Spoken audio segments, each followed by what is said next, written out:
22 जनवरी 2024 को अयोध्या राम मंदिर में रामलला की मूर्ति की प्राण प्रतिष्ठा की जाएगी। इस कार्यक्रम को लेकर पूरे अयोध्या में तैयारियां जोर शोर से चल रही हैं। आइए जानते हैं राम मंदिर से जुड़ी कुछ ऐसी बातों को जो आज से पहले आपने नहीं सुनी होगी। अयोध्या, मथुरा, हरिद्वार, काशी, कांची, उज्जैन और द्वारिका पवित्र सप्तपुरियों में शामिल हैं। भगवान राम की पावन जन्मभूमि अयोध्या, जिसे इतिहास में कौशल जनपद भी कहा जाता था, प्राचीन सप्तपुरियों में से एक है। पवित्र सरयू नदी के तट पर बसी अयोध्या को साकेत और राम नगरी भी कहा जाता है। राम मंदिर अपनी डिजाइन संरचना के अनुसार भारत का सबसे बड़ा मंदिर होने जा रहा है। राम मंदिर का पूरा परिसर लगभग 70 एकड़ भूमि में तैयार हो रहा है। इस परिसर में इतनी जगह होगी कि लाखों भक्त एक साथ मंदिर में भगवान राम के दर्शन कर सकेंगे। राम मंदिर का निर्माण कार्य श्री राम जन्मभूमि तीर्थ क्षेत्र ट्रस्ट की देख रेख में लार्सन एंड टूब्रो कंपनी कर रही है। लार्सन एंड टूब्रो ने मंदिर की डिजाइन और निर्माण की निःशुल्क देखरेख करने की पेशकश की और वह इस परियोजना के ठेकेदार हैं। केंद्रीय भवन अनुसंधान संस्थान, राष्ट्रीय भूभौतिकी अनुसंधान संस्थान और भारतीय प्रौद्योगिकी संस्थान, बॉम्बे, गुवाहाटी और मद्रास मिट्टी परीक्षण, कंक्रीट और डिजाइन जैसे क्षेत्रों में श्री राम जन्मभूमि तीर्थ क्षेत्र ट्रस्ट की सहायता कर रहे हैं। प्राचीन मान्यताओं के अनुसार अयोध्या सरयू नदी के किनारे स्थित थी। भारतीय अंतरिक्ष अनुसंधान संगठन यानी इसरो ने उपग्रह के माध्यम से सरयू की एक धारा की पहचान की है, जो मंदिर के गर्भगृह के नीचे से बहती है। श्री राम जन्मभूमि मंदिर का शिलान्यास भारत के प्रधानमंत्री श्री नरेंद्र मोदी ने 5 अगस्त 2020 को दोपहर 12 बजे किया। आधारशिला के रूप में प्रधानमंत्री श्री नरेंद्र मोदी ने चांदी की ईंट की स्थापना की। चांदी की इस ईंट का वजन 22 किलो 663 ग्राम था। अयोध्या राम मंदिर शिलान्यास में 2587 क्षेत्रों से लाई गई पवित्र मिट्टी का उपयोग किया गया, जिसमें गंगोत्री, यमुनोत्री, हल्दी घाटी, झांसी, चित्तौड़गढ़, बिठूर, प्रयागराज, स्वर्ण मंदिर, बंगाल, केदारनाथ, बद्रीनाथ, कामाख्या मंदिर, रामेश्वरम, पाकिस्तान की शारदा पीठ जैसे पवित्र स्थान शामिल हैं। इसके साथ ही आगरा में बटेश्वर गांव से पूर्व प्रधानमंत्री श्री अटल बिहारी वाजपेयी के पैतृक घर से भी मिट्टी एकत्र की गई है।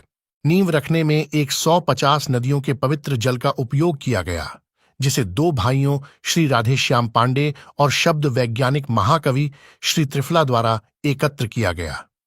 इस संग्रह में 8 नदियां, 3 समुद्रों और श्रीलंका के 16 स्थानों का पवित्र जल था। इस जल में गंगा, सिंधु, यमुना, सरस्वती, कावेरी नदी, मानसरोवर झील और जैतिया पहाड़ी पर स्थित 600 साल पुराने दुर्गा मंदिर का पवित्र जल था। राम मंदिर का मूल डिजाइन 1988 में अहमदाबाद के सोमपुरा परिवार द्वारा तैयार किया गया था। सोमपुरा परिवार ने 15 पीढ़ियों से दुनिया भर के 100 से अधिक मंदिरों के डिजाइन बनाए हैं। मंदिर के मुख्य वास्तुकार श्री चंद्रकांत सोमपुरा एवं उनके 2 बेटे श्री निखिल सोमपुरा और श्री आशीष सोमपुरा हैं। सोमपुरा परिवार ने राम मंदिर को नागर शैली की वास्तुकला में बनाया है, जो भारतीय मंदिर वास्तुकला के प्रकारों में से एक है। नागर शैली में बनाए जा रहे इस मंदिर का प्रवेश द्वार पूर्व की ओर बनाया गया है, जो गोपुरम शैली में है। मंदिर का आकार मौजूदा पुराने ढांचे से 3 गुना बड़ा है। एक बार पूरा होने के बाद मंदिर परिसर दुनिया का तीसरा सबसे बड़ा हिंदू मंदिर होगा। 57 एकड़ भूमि में मंदिर परिसर शामिल होगा और 10 एकड़ भूमि मंदिर निर्माण के लिए होगी।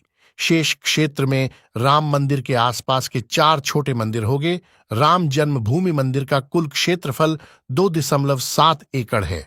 वहीं मंदिर का कुल निर्मित क्षेत्र 57,400 वर्ग फुट है। यह मंदिर 3 मंजिला है। यह मंदिर 235 फीट चौड़ा, 360 फीट लंबा और 161 फीट ऊंचा है। मंदिर के प्रत्येक मंजिल की ऊंचाई 20 फीट है। इस मंदिर के भूतल में स्तंभों की संख्या 160, प्रथम तल में स्तंभों की संख्या 132 तथा मंदिर की दूसरी मंजिल में स्तंभों की संख्या 74 है। मंदिर में चबूतरों एवं मंडपों की संख्या 5 है तथा मंदिर में 12 द्वार है। मंदिर का गर्भगृह अष्टकोणीय आकार का है, जबकि संरचना की परिधि गोलाकार है। गर्भगृह का निर्माण मकराना संगमरमर से किया गया है। मंदिर 161 फीट ऊंचा है, जिसमें 5 गुंबद और एक टावर हैं। गर्भगृह को ऐसे डिजाइन किया गया है ताकि सूर्य की किरणें सीधे रामलला पर पड़े। रामलला भगवान श्री राम के शिशु अवतार हैं। मंदिर के मुख्य द्वार को सिंह द्वार के नाम से जाना जाएगा। मंदिर के भूतल पर आसपास के डिजाइन में भगवान राम की कहानी, उनके जन्म और उनके बचपन को दर्शाया गया है। मंदिर में भगवान की 2 मूर्तियां रखी जाएंगी। एक वास्तविक मूर्ति होगी जो 1949 में मिली थी और दशकों तक तंबू में रही है। दूसरी एक बड़ी मूर्ति होगी जिसका निर्माण कार्य चल रहा है। इस मूर्ति के निर्माण के लिए नेपाल से शालिग्राम की 2 शिलाएं अयोध्या लाई गई थीं। ये शिलाएं नेपाल के मुस्तांग जिले में बह रही काली गंडकी नदी के तट से लाई गई थी। शालिग्राम की यह शिलाएं 6 करोड़ साल पुरानी हैं। इन शिलाओं का वजन 26 टन और 14 टन है। काली गंडकी नदी के तट पर पाई जाने वाले शिलाएं प्रसिद्ध हैं। इन्हें शालिग्राम कहा जाता है। सनातन धर्म में इन शिलाओं को भगवान विष्णु के प्रतीक के रूप में स्वीकार किया जाता है और हर घर में इनकी पूजा की जाती है। मंदिर में भगवान राम की 5 वर्ष की आयु के स्वरूप वाली मूर्ति की स्थापना की जाएगी। इस मूर्ति का स्वरूप वाल्मीकि रामायण से लिया गया है। पहली मंजिल की संरचना भगवान राम के दरबार को चित्रित करती है। मंदिर की सबसे अनोखी विशेषताओं में से एक है निर्माण में बंसी पहाड़पुर गुलाबी बलुआ पत्थर का उपयोग, जिसे राजस्थान के भरतपुर से एकत्र किया गया है। राजस्थान से आए 600,000 क्यूबिक फीट बलुआ पत्थर से मंदिर के सभी 360 खंभे विशेष रूप से नागर शैली में बनाए गए हैं। राम मंदिर पूरी तरह से पत्थरों से बनाया गया है। मंदिर के निर्माण में स्टील या लोहे का उपयोग नहीं किया गया है। मंदिर में लोहे के स्थान पर तांबा, सफेद सीमेंट और लकड़ी जैसे अन्य तत्वों का उपयोग किया गया है। मंदिर निर्माण में लगने वाले पत्थरों को जोड़ने के लिए लोहे की जगह पर तांबे की पत्तियों का उपयोग किया गया है। मंदिर के निर्माण के लिए श्री राम अंकित विशेष ईंटों का उपयोग भी किया गया है। मंदिर में लगने वाले सभी दरवाजे और खिड़कियां सागौन की लकड़ी से बनाए गए हैं। सागौन बेहद मजबूत लकड़ी होती है, जिसकी उम्र लगभग 100 साल के आसपास होती है। इन लकड़ियों को महाराष्ट्र के चंद्रपुर से मंगवाया गया है। मंदिर की खिड़की और दरवाजे कुशल कारीगरों के हाथों से बहुत ही सुंदर नक्काशी के साथ बनाए गए हैं। 22 जनवरी 2024 को अयोध्या के राम मंदिर में रामलला की मूर्ति की प्राण प्रतिष्ठा की जाएगी। रामलला की मूर्ति की प्राण प्रतिष्ठा के लिए शुभ मुहूर्त के रूप में मृगशिरा नक्षत्र को लिया गया है। रामलला की प्राण प्रतिष्ठा काशी के 108 वैदिक ब्राह्मणों द्वारा की जाएगी। काशी से ही हवन पूजन और प्राण प्रतिष्ठा समारोह की सामग्री अयोध्या जाएगी। प्राण प्रतिष्ठा समारोह में चारों वेदों के साथ ही कृष्ण यजुर्वेदीय शाखा के 51 वैदिक ब्राह्मण भी होंगे।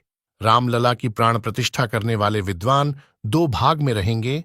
एक भाग ज्योतिषीय पक्ष का होगा, जिसका नेतृत्व काशी के प्रख्यात ज्योतिषाचार्य श्री गणेश्वर शास्त्री करेंगे। दूसरा भाग कर्मकांडी विद्वानों का होगा, जिसका नेतृत्व काशी पंडित श्री लक्ष्मीकांत दीक्षित करेंगे। प्राण प्रतिष्ठा के पूर्व 21 जनवरी को राम मंदिर के गर्भगृह को सरयू से लाए गए 81 कलशों के जल से धोया जाएगा। 22 जनवरी को सुबह नित्य पूजन के बाद मध्याह्न काल में प्राण प्रतिष्ठा की महापूजा षोडशोपचार पूजन के बाद मूर्तियों पर अक्षत छोड़ा जाएगा और पहली महाआरती के बाद रामलला की प्राण प्रतिष्ठा काशी के 108 वैदिक ब्राह्मणों द्वारा की जाएगी। रामलला की मूर्ति की प्राण प्रतिष्ठा पौष शुक्ल पक्ष द्वादशी तिथि को मेष लग्न में वृश्चिक नवांश में दोपहर 12:29 पर 84 सेकंड के सूक्ष्म पंचबाण से मुक्त अभिजीत मुहूर्त में होगी। 22 जनवरी को यानी प्राण प्रतिष्ठा के दिन प्रधानमंत्री श्री नरेंद्र मोदी सरयू नदी के पवित्र जल में डुबकी लगाएंगे। इसके बाद वह दक्षिण दिशा के दरवाजे से राम मंदिर में प्रवेश करेंगे। इसके पीछे की मान्यता यह है कि अपना वनवास खत्म कर प्रभु श्री राम भी दक्षिण से उत्तर की तरफ आते हुए अयोध्या वापस लौटे थे।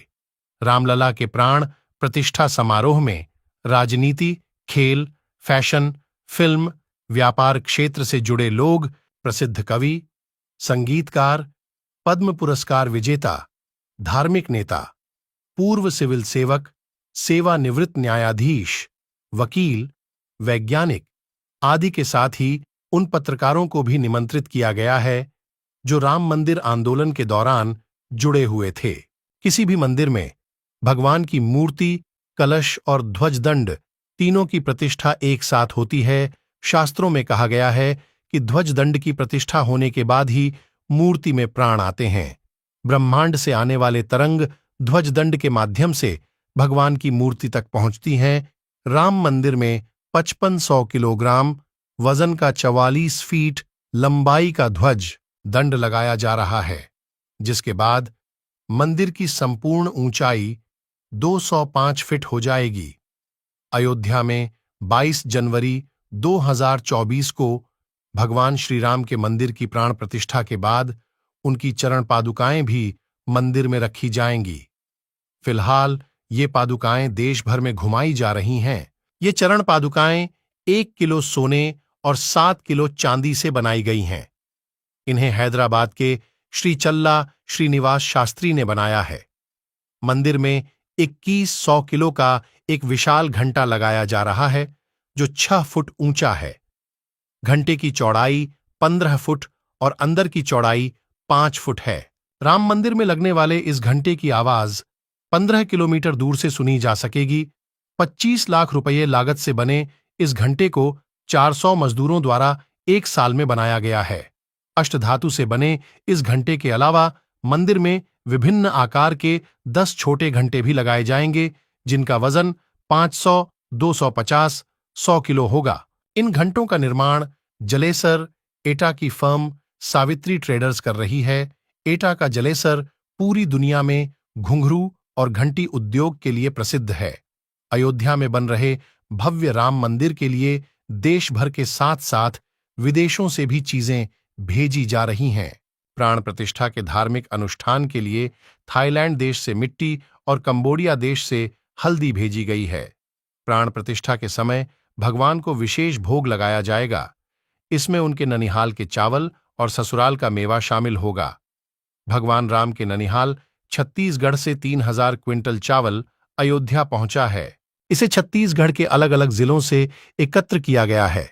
भगवान राम की ससुराल नेपाल के जनकपुर से कपड़े, फल और मेवा के साथ साथ उपहारों से सजे 11 सौथाल भी होंगे, जिनमें आभूषण, बर्तन, कपड़े और मिठाइयों के अलावा 51 प्रकार की मिठाइयां, दही, मक्खन और चांदी के बर्तन शामिल होंगे। धार्मिक अनुष्ठान के लिए राजस्थान के जोधपुर से देसी गाय का शुद्ध 600 किलो घी 108 कलश में 5 बैलगाड़ी पर लेकर जोधपुर के संत महर्षि सांदीपनि जी महाराज अयोध्या पहुंचे हैं।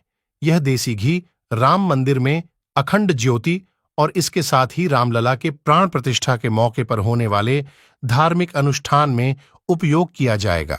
इस घी को पिछले 9 वर्षों से एकत्रित किया जा रहा था। प्राण प्रतिष्ठा के लिए गुजरात के वडोदरा से एक 108 फीट लंबी अगरबत्ती अयोध्या भेजी गई है। 3500 किलो की इस अगरबत्ती को पंचगव्य और हवन सामग्री के साथ गाय के गोबर से बनाया गया है। इस अगरबत्ती की लागत 5 लाख से ज्यादा है और इसे तैयार करने में 6 महीने का समय लगा है। इस अगरबत्ती को वडोदरा से अयोध्या 110 फीट लंबे रथ में भेजा गया है। अगरबत्ती बनाने वाले श्री विहा भरवाड़ ने बताया कि एक बार इसे जलाने पर यह 1.5 महीने तक लगातार जलती रहेगी। मंदिर निर्माण के लिए पूरे भारत से सोने और चांदी की ईंटों का दान राम मंदिर ट्रस्ट को किया गया है। तमिलनाडु के साधुओं द्वारा सोने और चांदी से बनी 2 ईंटों का दान किया गया है, जिन पर तमिल भाषा में श्री राम लिखा हुआ है। इन दिनों रामलला के बैंक खाते में हर माह 1 से 1.5 करोड़ रुपए दान के रूप में आ रहे हैं, जबकि दान पात्र में 60 से 70 लाख रुपए प्रतिदिन भक्तों के द्वारा दिए जा रहे हैं। राम मंदिर ट्रस्ट ने मार्च 2023 तक मंदिर निर्माण में 900 करोड़ रुपए खर्च किए हैं। वर्तमान में रामलला के दर्शन करने के लिए 50,000 श्रद्धालु हर रोज आते हैं। मंदिर के निर्माण पूरा हो जाने के बाद यहां पर 1 लाख श्रद्धालु प्रतिदिन आने की संभावना है।